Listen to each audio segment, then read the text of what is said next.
In the summer of 1942, German Army Group South turned away from Moscow and drove instead toward the southern reaches of the Soviet Union.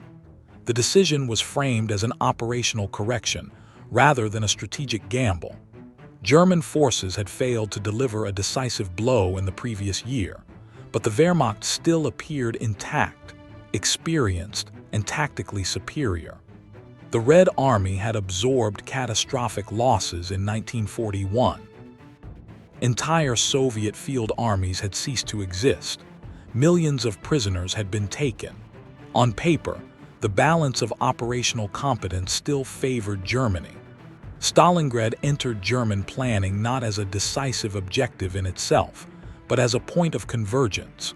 It sat astride the Volga River, a critical artery of Soviet internal transport.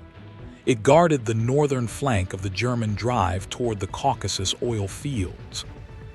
Its name carried political symbolism, but symbolism was not the decisive factor in its selection. The German assumption was that Stalingrad could be taken, secured, and garrisoned within the logic that had governed German operations since 1939. That logic rested on a foundational belief that operational tempo could substitute for strategic depth. German doctrine assumed that speed, shock, and maneuver would prevent an enemy from reconstituting forces faster than Germany could destroy them. This belief was not ideological, it was empirical. In Poland, France, and the opening phases of Operation Barbarossa, the Wehrmacht had demonstrated a consistent ability to shatter enemy command structures before those enemies could adapt. German planning therefore treated the Soviet Union not as an industrial system capable of regeneration, but as a brittle structure that would collapse under repeated operational defeats. Losses mattered less than momentum. Encirclements mattered more than territory. Railheads could be extended forward because campaigns were expected to conclude before logistical strain became decisive. Withdrawal, by contrast, was considered both unnecessary and dangerous. Retreat conceded initiative, disrupted planning cycles, and risked demoralization. In this framework, Stalingrad was not supposed to become a prolonged battle. It was a node to be seized, secured, and bypassed. The Sixth Army was assigned the task not because it was expendable, but because it was considered fully capable. It had performed well in previous campaigns. It was well-staffed, adequately equipped, and supported by Allied formations on its flanks.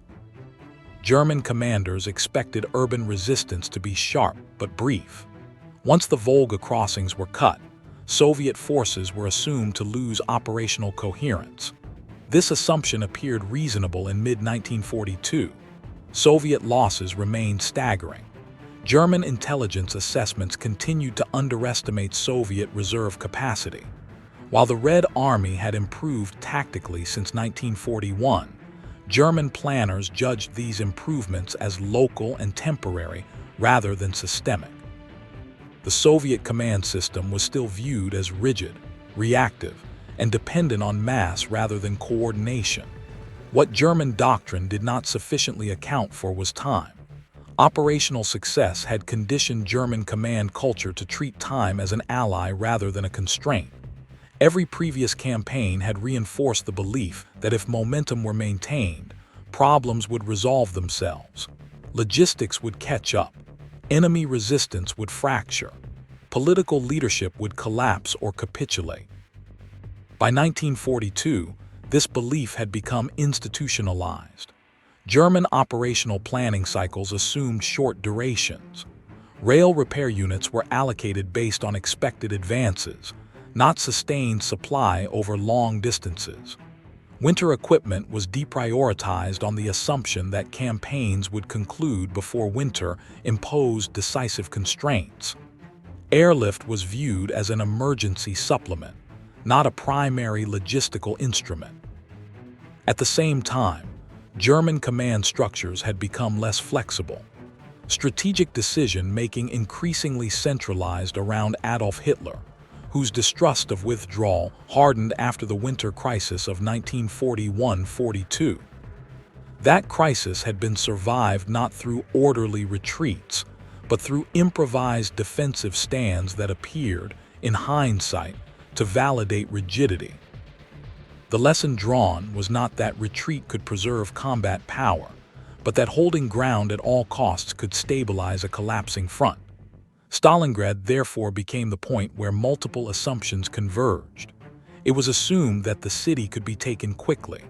It was assumed that flanks held by Axis allies would suffice against weakened Soviet forces. It was assumed that air power could compensate for distance. It was assumed that Soviet operational recovery was limited and localized. Above all, it was assumed that German operational tempo remained decisive. The Red Army, however, was no longer operating under the conditions of 1941. While still suffering enormous losses, Soviet forces had begun to demonstrate institutional learning. Command and control structures were improving. Operational art was evolving from reactive defense to planned counteroffensive. Reserves were being generated not by improvisation alone, but by deliberate force management. The Soviet leadership had learned how to trade space for time without losing the ability to strike back. German planning did not fully register this shift. Intelligence reports continued to emphasize Soviet casualties rather than Soviet capacity. Successes at the tactical level masked deeper structural changes. The longer the campaign extended, the more German assumptions depended on Soviet collapse that did not occur. By late summer 1942, the Sixth Army was deeply committed inside Stalingrad. Urban combat slowed German advance to a crawl. Supply lines stretched hundreds of kilometers back to railheads. Flanks grew longer and thinner as forces were pulled into the city. Each problem was manageable in isolation. Taken together, they represented a systemic stress that German doctrine was not designed to absorb. The decisive error was not the encirclement that would follow, but the refusal to revise assumptions once conditions changed. German command continued to operate as if operational momentum could still override material constraints. Withdrawal was treated as a failure of, rather than an adjustment to reality.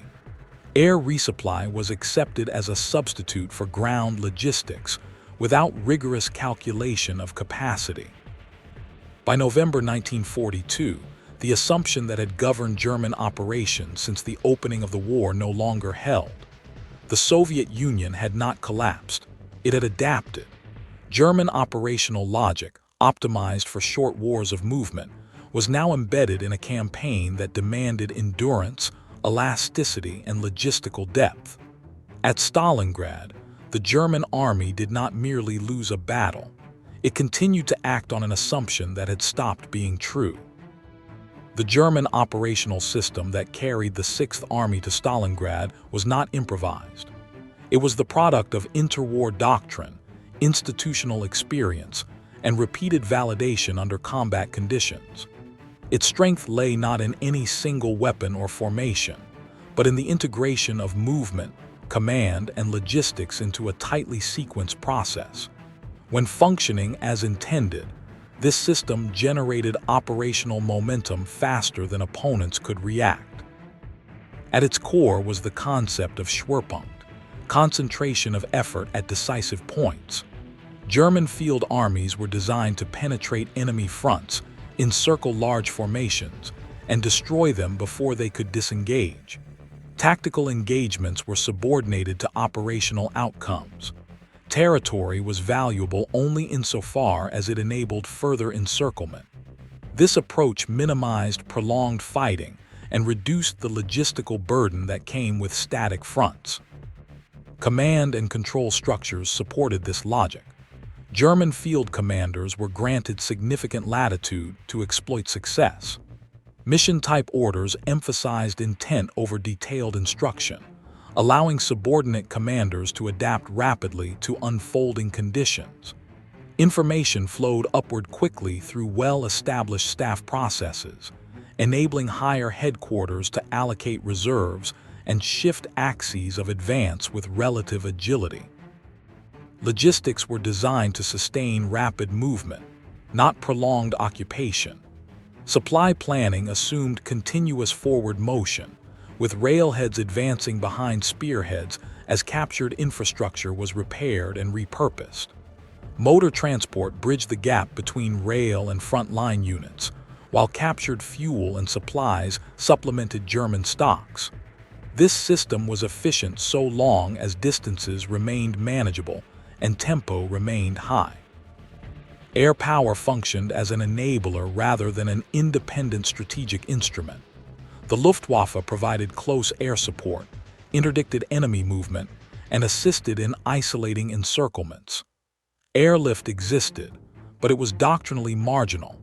It was intended for short-term emergencies, such as supplying isolated units during brief operational pauses, not for sustaining entire armies over extended periods.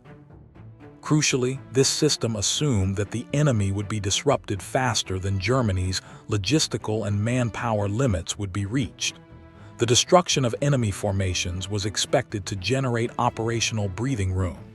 Each victory was supposed to simplify the next phase. The system did not plan for equilibrium. It planned for collapse. By 1942, this operational logic had been partially adapted but not fundamentally revised.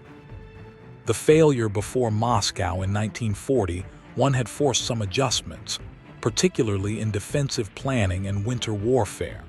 However, these adjustments were layered onto existing assumptions rather than replacing them. The German army still viewed the Eastern Front as a theater where operational success could offset strategic disadvantage. Stalingrad placed this system under a type of stress it had not been designed to endure. Urban combat negated maneuver. Encirclement became difficult when the enemy clung to ruins rather than retreating. Progress was measured in meters rather than kilometers. Each advance consumed ammunition, fuel, and manpower at rates far higher than anticipated. As German units were drawn deeper into the city, their logistical posture deteriorated. Supply columns had to traverse increasing distances from railheads that lagged far behind the front. Roads deteriorated under constant use. Motor transport wore down faster than it could be replaced. Spare parts became scarce. Fuel shortages limited operational flexibility even before winter set in.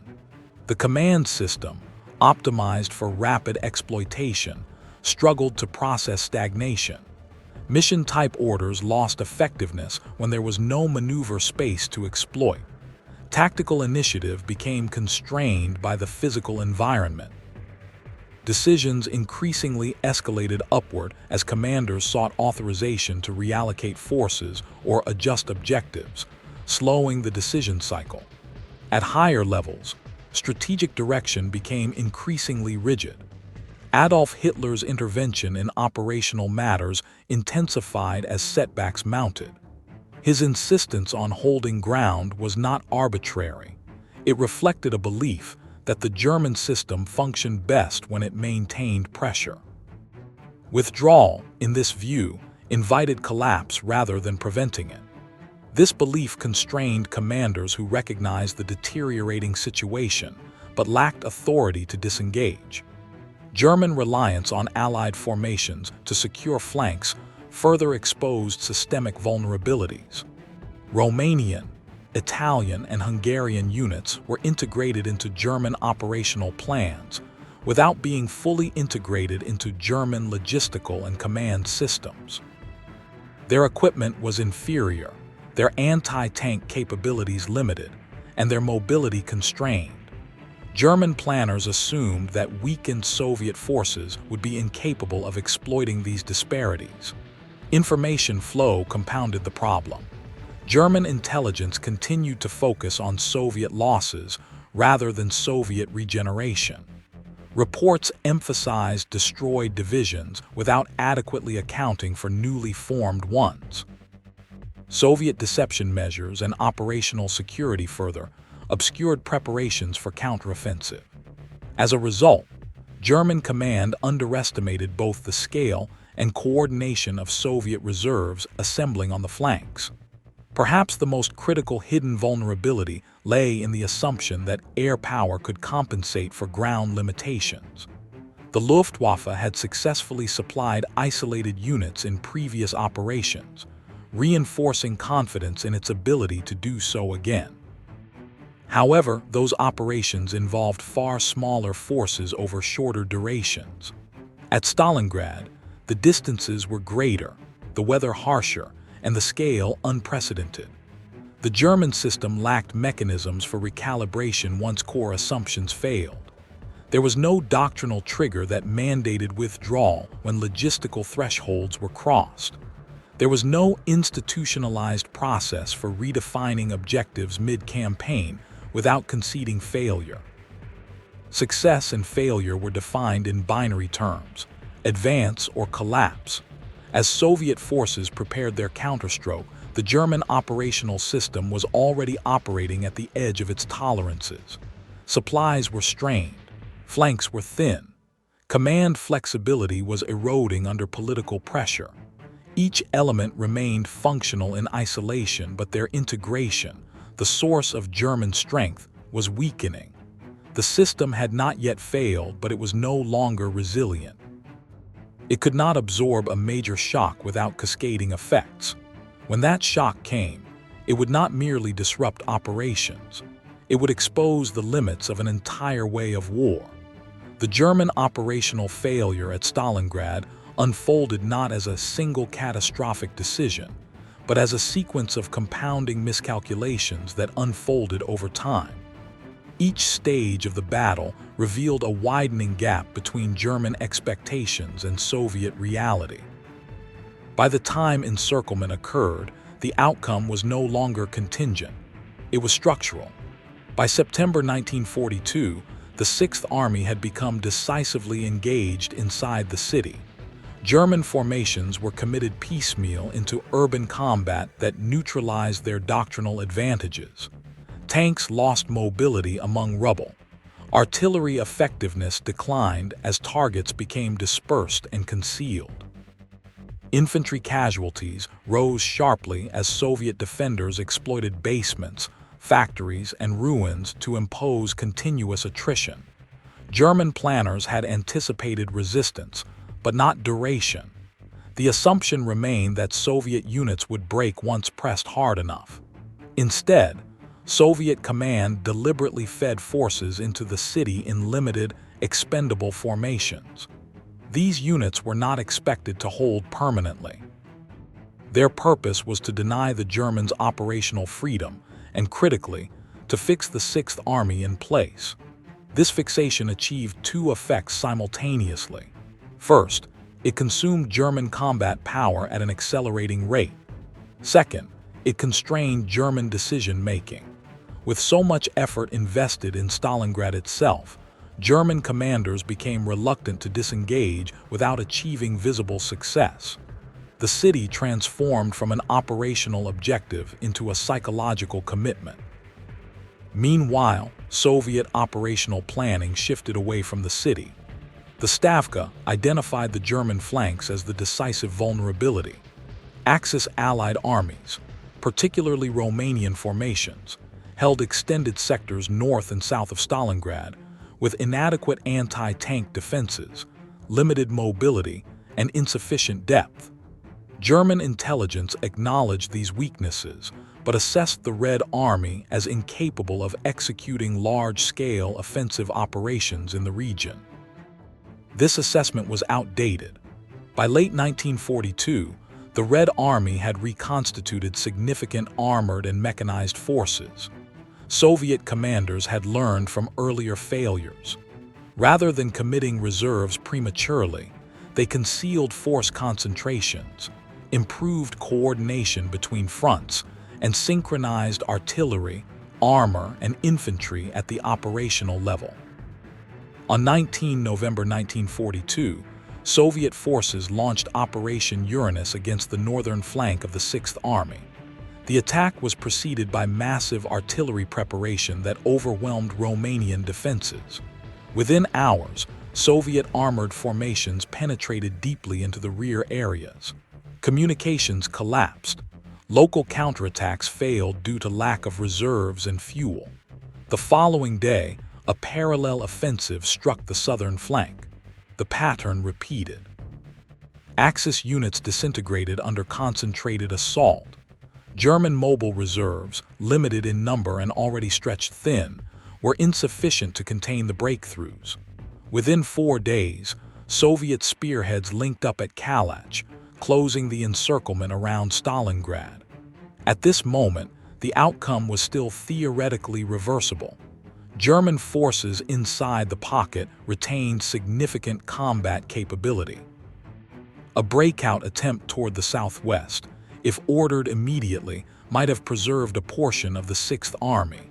However, this option depended on rapid decision-making and acceptance of territorial loss. German command failed on both counts. Adolf Hitler rejected withdrawal categorically.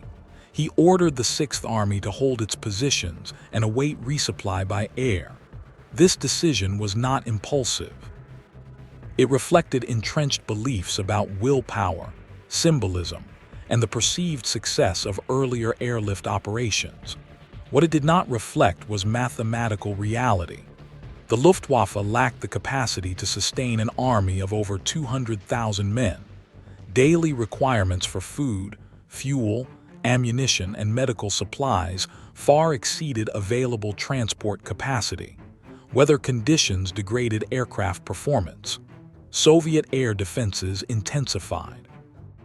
Airfields inside the pocket were limited and vulnerable. Losses mounted rapidly. Despite these constraints, German command persisted in the airlift plan. The belief that effort could compensate for structural inadequacy delayed acceptance of failure. Each day of delay reduced the Sixth Army's strength and mobility.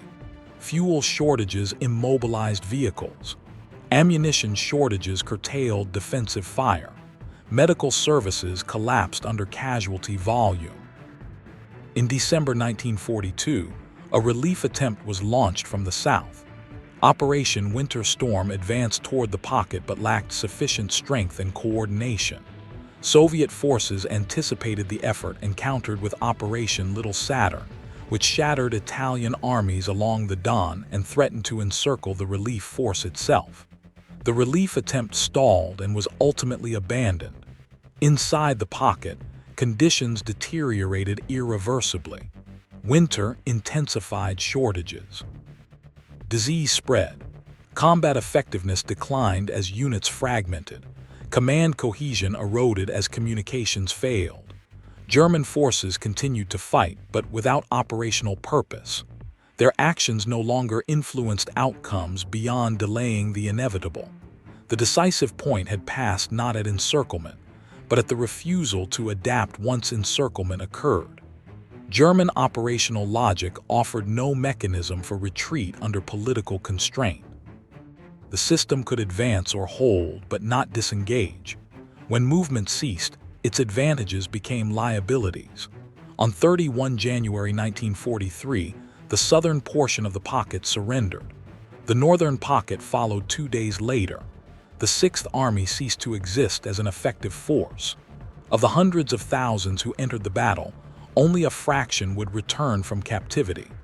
Stalingrad was not lost because German soldiers failed to fight or commanders failed to plan tactically. It was lost because an operational system optimized for short, decisive campaigns was forced into a prolonged, attritional struggle against an enemy that had learned how to endure and counterattack. The destruction of the Sixth Army at Stalingrad did not immediately end German operations in the east, but it fundamentally altered the strategic landscape. What commanders did not yet fully understand in early 1943 was that the loss represented more than manpower or territory.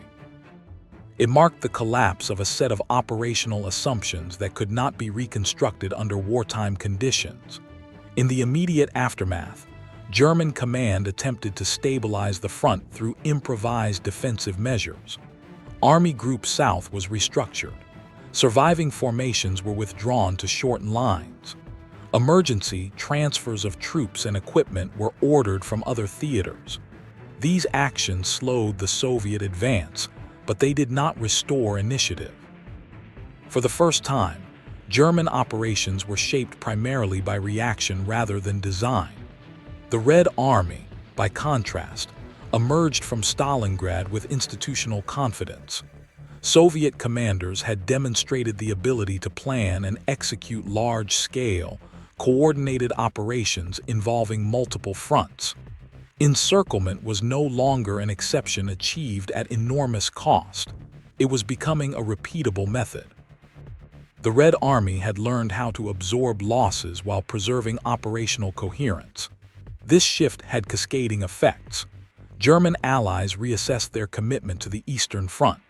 Romanian, Italian, and Hungarian forces, already shaken by catastrophic losses, could no longer be relied upon to hold extended sectors. German forces were increasingly forced to occupy defensive roles that strained manpower and logistics. Strategic reserves shrank as losses mounted. At the command level, Stalingrad accelerated centralization. Adolf Hitler's distrust of the officer corps deepened. Operational flexibility narrowed further as political considerations increasingly dictated military decisions. The ability of field commanders to adjust plans in response to changing conditions eroded. This rigidity would recur in later battles, compounding losses rather than preventing them. The logistical implications were equally severe. The Sixth Army's destruction consumed enormous quantities of irreplaceable equipment. Aircraft losses during the airlift degraded the Luftwaffe's transport and bomber fleets at a critical juncture. Germany's industrial base, already under strain, struggled to replace losses while also defending against expanding Allied air campaigns. Perhaps most damaging was the psychological effect within German institutions. Stalingrad shattered the belief in operational invincibility. Until then, defeats had been framed as temporary setbacks. Now, an entire army had been annihilated despite explicit orders to hold. The gap between rhetoric and reality became impossible to ignore. For the Soviet Union, the victory carried strategic implications that extended beyond the Eastern Front. It demonstrated to Allied leaders that the Red Army was capable of sustained offensive operations. This influenced planning for future Allied cooperation and reinforced the strategic calculus that Germany could be defeated through cumulative pressure rather than decisive blows alone. The full impact would only become clear over time.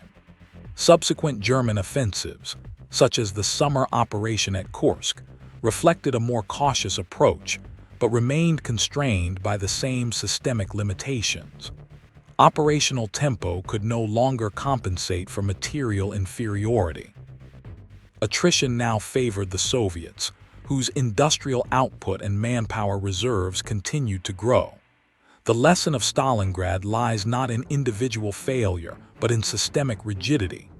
German operational doctrine had been extraordinarily effective under specific conditions: short campaigns, vulnerable opponents, and the ability to maintain momentum. When those conditions disappeared, the doctrine offered no exit strategy. Adaptation required abandoning foundational beliefs that leadership was unwilling or unable to relinquish. Correction became impossible because acknowledging the need for change implied acknowledging earlier misjudgment. Withdrawal threatened not just military position, but political authority. As a result, decisions prioritized symbolic control over operational viability. The system continued to function according to outdated premises until it collapsed. Stalingrad therefore represents the moment when German operational logic broke down in a way that could not be repaired. From that point onward, German forces would continue to fight with determination and skill, but always within a strategic framework that no longer aligned with reality. The balance between theory and circumstance had shifted decisively. In modern terms, Stalingrad illustrates the danger of systems that cannot recalibrate when assumptions fail. Institutions built for success under narrow conditions often resist change precisely when adaptation is most necessary. When flexibility is constrained by ideology, politics, or past success, failure becomes not just possible, but inevitable. The battle stands as a reminder that wars are not won by doctrine alone, but by the ability to revise doctrine in response to evidence. At Stalingrad, Germany confronted evidence that its way of war had reached its limits. The refusal to act on that evidence ensured that the defeat would be absolute.